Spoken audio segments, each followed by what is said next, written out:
Vous connaissez les translations, vous connaissez les symétries, vous connaissez les rotations et les homothéties, mais connaissez-vous les inversions?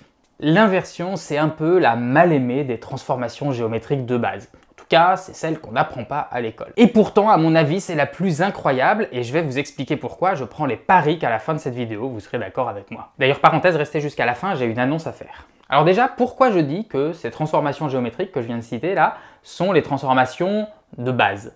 Eh bien, parce qu'on peut faire un parallèle avec les opérations arithmétiques de base, celle-là là.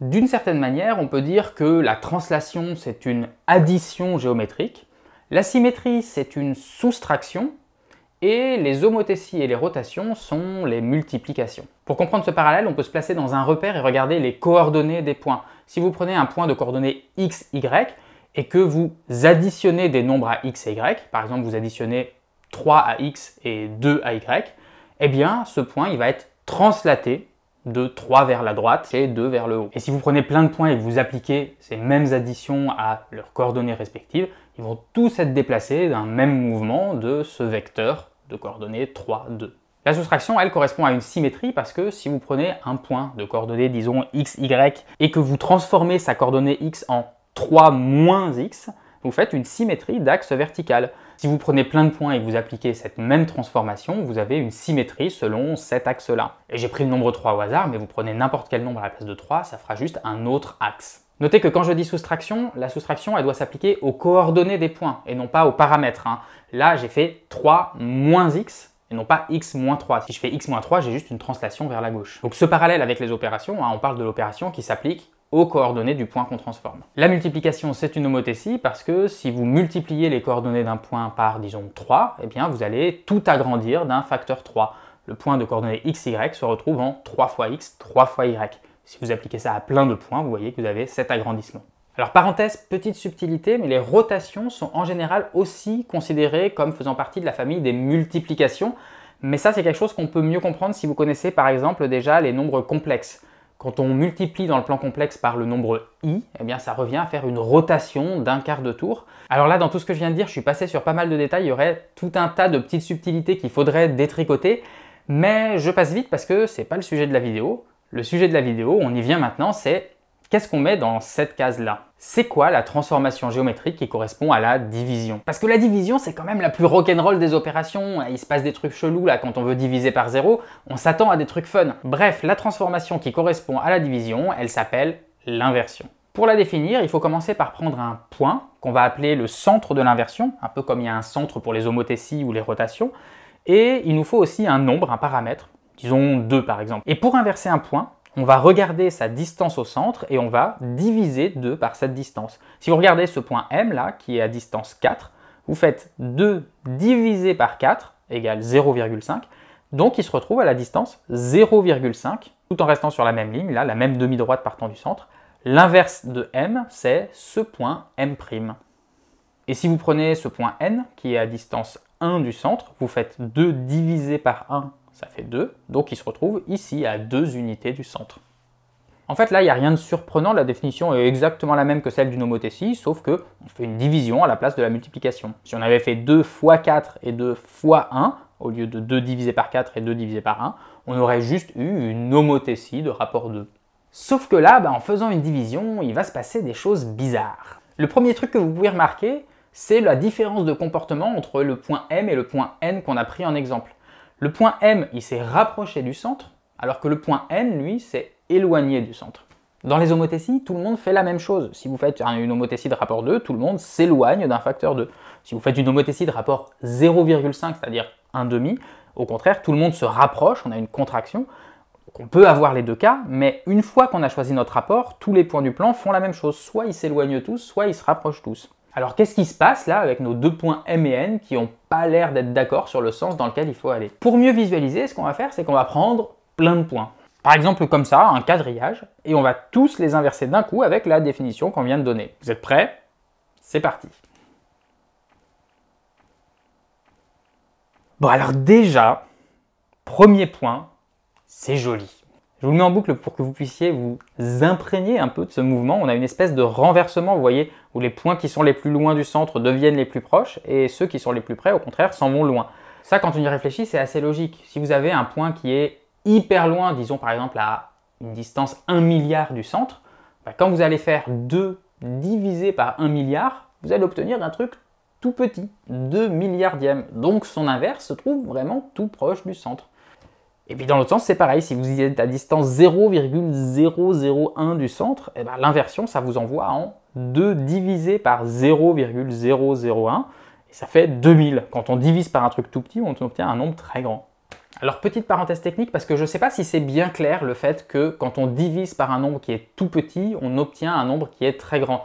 C'est souvent un point qui peut être un peu confus quand on apprend la division à l'école. Une façon parmi d'autres de se représenter mentalement la division, c'est de se demander combien de fois l'un remplit l'autre. Si par exemple vous faites 10 divisé par 2, ça revient à se demander combien de fois 2 tient à l'intérieur de 10. La réponse est 5, donc 10 divisé par 2 égale 5. Et si vous faites 10 divisé par un truc tout petit, genre 0,02, combien faut-il de 0,02 pour remplir 10 ? Même sans faire le calcul, on voit bien qu'il en faut beaucoup. En l'occurrence, si vous comptez, vous verrez qu'il en faut 500, donc 10 divisé par 0,02 égale 500. Et puis plus vous divisez par un nombre petit, plus il en faut pour remplir votre tout, et donc plus le résultat sera grand. Fin de la parenthèse, c'était important d'être clair là-dessus parce que ça fait vraiment partie du fonctionnement de l'inversion. Un des premiers trucs à comprendre quand vous commencez à étudier l'inversion, c'est que si vous prenez l'inverse de l'inverse d'un point, eh bien vous retombez sur ce point. Ce point M là, son inverse est là, M', et ce point M', eh bien son inverse à lui, c'est M, retour au point de départ. Ça c'est une propriété qu'ont aussi les symétries par exemple. Si vous prenez le symétrique du symétrique, eh bien c'est comme si vous n'aviez rien fait. Et pour l'inversion, ça se démontre avec une petite manip de fraction. Si le point M est à la distance D du centre, son inverse est à la distance 2 divisé par D, et l'inverse de l'inverse, il est à la distance 2 divisé par 2 divisé par D. Ce qui est égal à 2D sur 2, et hop, les deux se simplifient, il reste D. On est bien revenu au point de départ. Et le fait qu'on ait choisi un rapport égal à 2, là, ça n'a rien de spécial. Si on avait pris une inversion de rapport 3 ou ce que vous voulez, ça se serait simplifié pareil. Mais alors là se pose une question cruciale. Ok, les points qui sont loin se rapprochent, les points qui sont proches s'éloignent, mais elle se trouve où la limite entre les deux? Et c'est quand on se pose cette question qu'on découvre que l'inversion possède un cercle invariant, c'est-à-dire un cercle dont les points ne bougent pas. Et le rayon de ce cercle, il se trouve être la racine carrée du paramètre qu'on a choisi. Ici, on a choisi 2 pour notre exemple, donc le cercle invariant est un cercle de rayon racine de 2, c'est-à-dire environ 1,414. Et vous pouvez faire le calcul, vous voyez que si vous prenez un point sur ce cercle, il est à distance racine de 2 du centre, eh bien son inverse, il va être à une distance 2 divisé par racine de 2. Oui, mais 2, par définition, c'est racine de 2 fois racine de 2. Donc là, ça se simplifie, et puis il reste racine de 2. Il ne bouge pas. Là aussi, vous pouvez faire un parallèle avec le fonctionnement des symétries et de l'axe de symétrie. C'est-à-dire les points qui sont sur un axe de symétrie, ils ne bougent pas. Et donc ce cercle qu'on vient de trouver, il sépare le plan en deux zones. La zone qui est à l'intérieur et la zone qui est à l'extérieur. Et quand on applique l'inversion, on échange ces deux zones. Mais le truc qui est totalement incroyable, bien sûr, c'est que ces deux zones, elles font pas du tout la même taille. La zone intérieure, elle est toute petite, elle a une surface finie dans son petit cercle, alors que la zone extérieure, elle est infinie. Si on reprend le parallèle avec la symétrie, elle aussi, elle inverse deux zones qui sont de chaque côté de son axe. La gauche passe à droite, la droite passe à gauche. Mais c'est plus intuitif parce que les deux zones sont égales, c'est juste deux demi-plans, tous les deux infinis. Alors que l'inversion, au contraire, elle exécute un renversement totalement extrême. Elle va étaler un petit cercle sur une zone infinie et elle va compresser une zone infinie à l'intérieur du petit cercle. Vous voyez cette forme étrange là au milieu, à l'intérieur de laquelle il n'y a pas de point? S'il n'y a pas de point, c'est parce que ça correspond à la zone qui, avant l'inversion, se trouvait à l'extérieur de l'écran. En fait, l'infini du plan qui se situait à l'extérieur de l'écran au début va se retrouver après l'inversion concentré dans cette forme-là. Et cette forme donc, elle correspond à l'inversion du rectangle de l'écran. Bref, ce cercle, il est vraiment extrêmement important dans le fonctionnement de l'inversion. Et d'ailleurs, il est même tellement important que dans certaines sources, on parle plutôt d'inversion par rapport à un cercle plutôt que d'inversion par rapport à un centre. On donne le cercle de base et c'est le cercle qui est considéré comme l'élément central autour duquel se fait l'inversion. Et d'ailleurs, puisqu'on parle du centre, qu'est-ce qui lui arrive lui? Le centre il est à une distance 0 de lui-même, donc son inverse il se trouve à la distance 2 divisé par 0. Bon, à strictement parler, l'inversion n'est pas définie pour le point central, mais d'une certaine manière, on peut estimer que ce point central il est envoyé à l'infini. Vous voyez que plus un point s'approche du centre, plus son inverse va se retrouver extrêmement loin. Et donc si on est infiniment proche du centre, on se retrouve d'une certaine manière infiniment loin. Alors maintenant qu'on a un peu observé le fonctionnement général de cette opération, on peut s'amuser à observer ce que ça donne si on prend une image et qu'on l'inverse. Et ça peut vraiment donner des très jolies images ou des choses effrayantes, c'est selon. Par exemple, on peut prendre un motif comme ça et voir ce que ça donne si on l'inverse. Et on peut même observer comment ça évolue quand on bouge ou quand on change la taille du cercle d'inversion. Et là, on voit des choses vraiment magnifiques. On voit sur le plan des motifs qui commencent à danser, à se déformer. Au fur et à mesure des déformations, on voit qu'il y a certaines portions qui partent à l'infini d'un côté, puis qui reviennent par l'autre côté. Et au niveau du centre, au contraire, on a des zones extrêmement denses. Personnellement, je crois que je me lasserai jamais de regarder ce genre d'image. Je trouve ça juste hypnotisant. Et en tout cas, avouez que c'est autre chose qu'une rotation ou qu'une translation. Et alors, non seulement c'est très joli, mais en plus, elle a plein de propriétés super cool, cette transformation. Que se passe-t-il par exemple si vous inversez une droite? Eh bien, on regarde, on prend chaque point de la droite, on l'inverse et on obtient un cercle. Un cercle parfait. Et vous pouvez essayer avec d'autres droites, ça marche toujours. L'inverse d'une droite, c'est un cercle. Et plus précisément, un cercle qui passe par le centre. Et puis réciproquement, si vous prenez un cercle qui passe par le centre et que vous l'inversez, vous trouverez une droite. Toujours une droite. Et si au contraire, vous prenez un cercle qui ne passe pas par le centre, par exemple celui-ci, à votre avis, est-ce que vous pouvez deviner ce qu'il va devenir? On peut s'attendre à ce que ce soit une forme un peu ovale, comme ça, à l'extérieur du cercle invariant. Mais quelle forme exactement? Est-ce que c'est une sorte d'œuf avec un côté plus gros que l'autre, ou alors une ellipse bien symétrique, une forme un peu plus bizarre? Eh bien, en réalité, rien de tout ça. On tombe sur un cercle parfait. Ça paraît totalement incroyable, vu que l'inversion a l'air de déformer tout ce qu'elle touche, et pourtant, l'inverse d'un cercle reste un cercle. Et alors, avec tout ce qu'on vient de dire, on peut faire une petite expérience. Prenons un cercle jaune comme ça, et son inverse en bleu. Que devient l'inverse si on bouge un peu le cercle jaune? Si on commence à le rapprocher du cercle invariant comme ça, l'inverse se rapproche aussi de son côté. Ça, c'est attendu. Et si notre cercle traverse le cercle invariant, son inverse le traverse aussi au même point. Ça, c'est normal puisque les points du cercle invariant sont précisément ceux qui ne bougent pas quand on les inverse. Et puis si on passe totalement de l'autre côté, l'inverse, lui, rentre totalement à l'intérieur. Mais maintenant, revenons au point de départ et essayons de rapprocher le cercle du centre. Son inverse, dans ce cas, commence à s'éloigner, à devenir de plus en plus grand, vraiment, vraiment très grand, jusqu'au moment où, paf, notre cercle touche le centre et son inverse devient une droite. C'est comme si en envoyant un point à l'infini, en touchant le centre, on obtenait un cercle infini et que finalement, un cercle infini, c'est une droite. L'inversion, c'est la transformation qui permet de prononcer de manière totalement décomplexée la phrase « Une droite est un cercle de rayon infini dont le centre se trouve à l'infini ». Et si on continue de déplacer notre cercle jaune, son inverse redevient un vrai cercle, mais dans l'autre sens. Il se referme par l'autre côté. Son intérieur est devenu son extérieur et son extérieur son intérieur. D'une certaine manière, c'est cohérent parce qu'on a fait rentrer le centre dans le cercle jaune. Donc c'est comme si on avait fait rentrer l'infini dans le cercle bleu. Le point à l'infini a traversé le cercle bleu, et comme le point à l'infini, par définition, il est à l'extérieur, l'extérieur a changé de côté. Tout simplement, j'ai envie de dire. Vraiment, j'ai envie de vous transmettre mon enthousiasme. C'est tellement à la fois réjouissant et perturbant, ça retourne complètement le cerveau, tout en étant hyper satisfaisant. Il y a des trucs qui partent à l'infini, qui reviennent de l'autre côté, ça devrait être n'importe quoi, mais en fait, tout retombe sur ses pattes, c'est hyper logique. Et vraiment, c'est incroyable, j'espère que vous kiffez vous aussi de l'autre côté de votre écran. Alors, je ne peux pas vous raconter tout sur l'inversion et ses propriétés, parce que vraiment, il y a trop de trucs incroyables, mais j'aimerais quand même encore vous parler du lien qui existe avec ce qu'on appelle la projection stéréographique. La projection stéréographique, c'est une façon de projeter une sphère sur un plan. Vous prenez votre sphère, vous la posez sur le plan, et si vous prenez un point sur la sphère, là, celui-ci par exemple, vous projetez ce point sur le plan via une droite issue du pôle Nord, c'est-à-dire le point qui est tout en haut, là, ici, dans cette représentation. Cette droite, elle coupe le plan ici, donc c'est à cet endroit qu'on projette notre point de la sphère. Alors remarquez tout de même qu'il y a un point de la sphère qui n'a pas de projection, c'est le pôle Nord. Vous voyez que si on rapproche notre point là du pôle Nord, son projeté se retrouve de plus en plus loin, Et quand ils se confondent, la droite est parallèle au plan et ne l'intersecte plus. D'une certaine manière, on pourrait dire que le projeté du pôle Nord, il est à l'infini. Et là, il y a quelques câbles qui commencent à connecter, un point qui part à l'infini, même sans comprendre exactement comment, on sent qu'il y a un air de famille avec l'inversion. Pour mieux visualiser, on peut tracer un motif sur la sphère et puis on va projeter chaque point selon sa couleur. Notre motif se retrouve projeté à plat sur le plan. Et puis si on fait rouler notre sphère sur le plan, eh bien ça change la projection.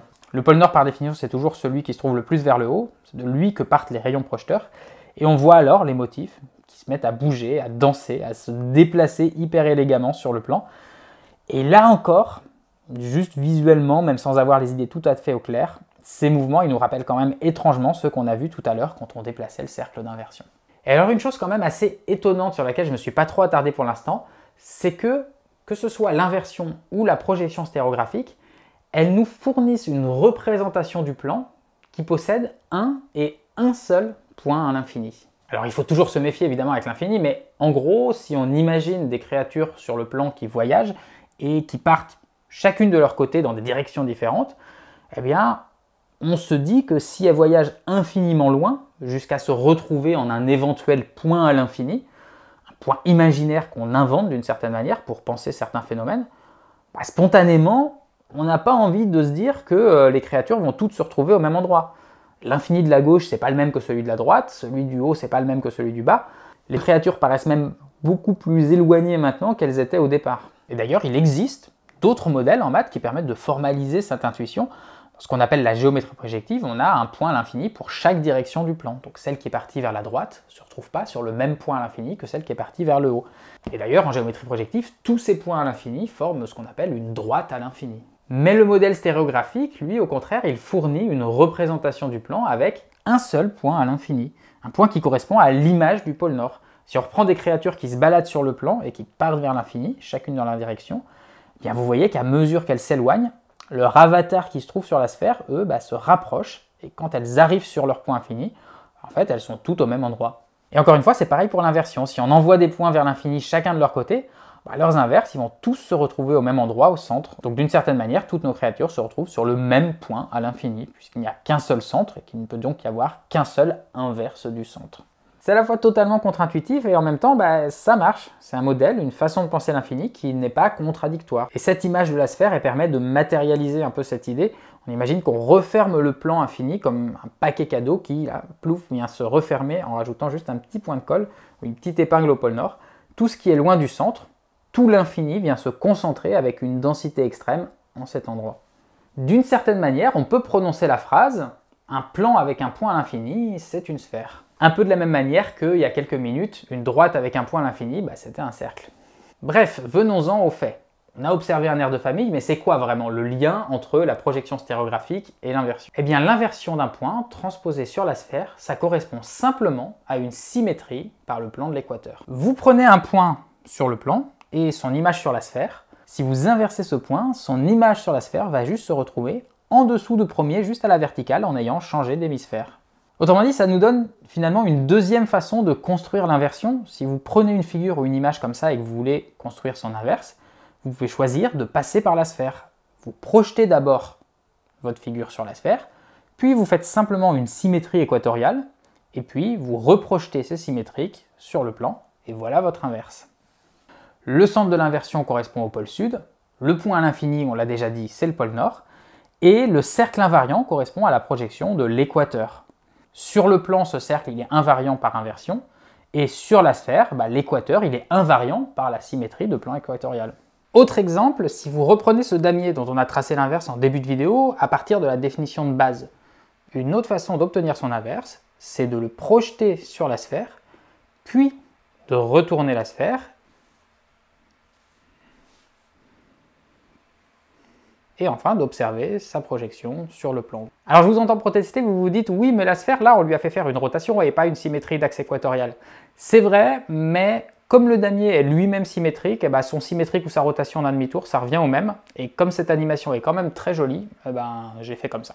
Et là encore une fois on a un truc incroyable qui se passe avec les droites et les cercles. Si vous prenez un cercle sur la sphère, sa projection ce sera toujours un cercle parfait, sauf si le cercle passe par le pôle nord, et dans ce cas-là, on a un cercle avec un point à l'infini, c'est-à-dire une droite.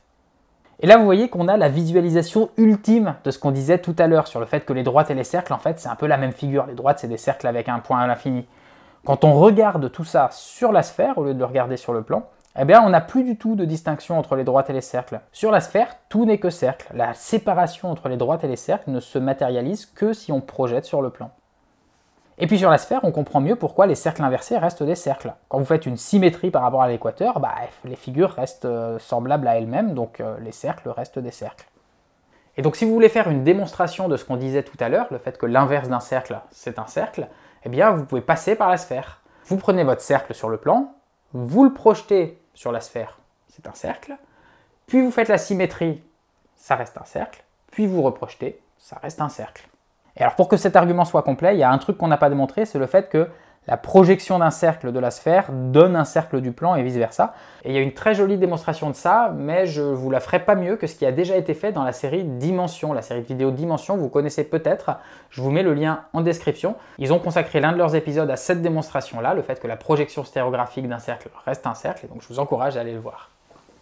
On pourrait encore raconter 1000 choses sur l'inversion et ses propriétés magiques, et si ça vous dit d'en savoir plus et de comprendre un peu plus loin, je vous propose de nous retrouver demain soir en live. Et j'en viens à l'annonce dont je vous parlais en début de vidéo. Ces derniers temps, j'ai envie de consacrer plus de temps aux vidéos pour pouvoir en sortir plus régulièrement, et c'est notamment la raison pour laquelle je me suis mis à faire depuis quelques semaines des lives qui sont diffusés à la fois sur ma chaîne secondaire MathDrop et sur Twitch. Je vous mets les liens en description. Et c'est aussi la raison pour laquelle je relance un financement participatif. Parce que si je veux pouvoir consacrer plus de temps aux vidéos et donc moins de temps à d'autres activités, il me faut un budget. Je viens donc de lancer une page Ulule dont je vous mets évidemment le lien en description. Et si vous avez envie de contribuer, vous avez plusieurs options.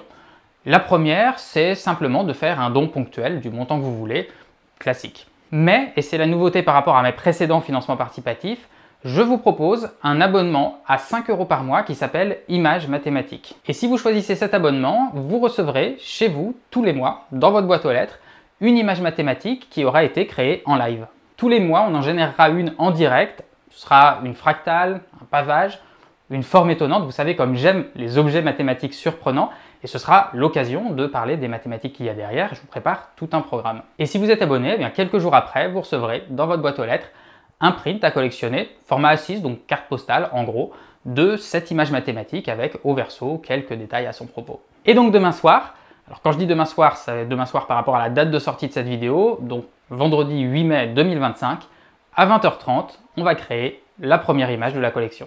Et évidemment, on va faire un truc en rapport avec l'inversion, j'espère vous avoir convaincu que c'est une bonne source de jolies images, mais je spoil pas plus. Et puis plus généralement, si vous avez des questions, ce sera l'occasion de parler de l'inversion, de ses propriétés et de toutes les choses dont j'ai pas pu forcément parler dans cette vidéo. Petit détail d'organisation, mais comme c'est le lancement en grande pompe, exceptionnellement le live sera diffusé ici sur la chaîne principale Micmath et les suivants seront diffusés sur la chaîne secondaire MathDrop et puis toujours en parallèle sur Twitch. Donc rendez-vous ce vendredi soir à 20h30 et si vous l'avez raté et que vous êtes déjà dans le futur, je vous mets le lien du replay dans la description. Et vous avez jusqu'à la fin du mois de mai pour vous abonner sur Ulule pour recevoir cette première image mathématique chez vous. Vous pourrez toujours vous abonner après la fin du mois de mai, mais dans ce cas-là, vous ne recevrez pas la première, vous prendrez le train en cours et vous recevrez comme première image celle du mois en cours. Bref, merci à toutes et tous d'avoir suivi cette vidéo. La chaîne là vient tout juste de fêter ses 12 ans et merci d'être encore là après tout ce temps, de me permettre de continuer à vous parler de mathématiques sur YouTube. Et on se retrouve évidemment bientôt pour de nouvelles aventures mathématiques. Ciao!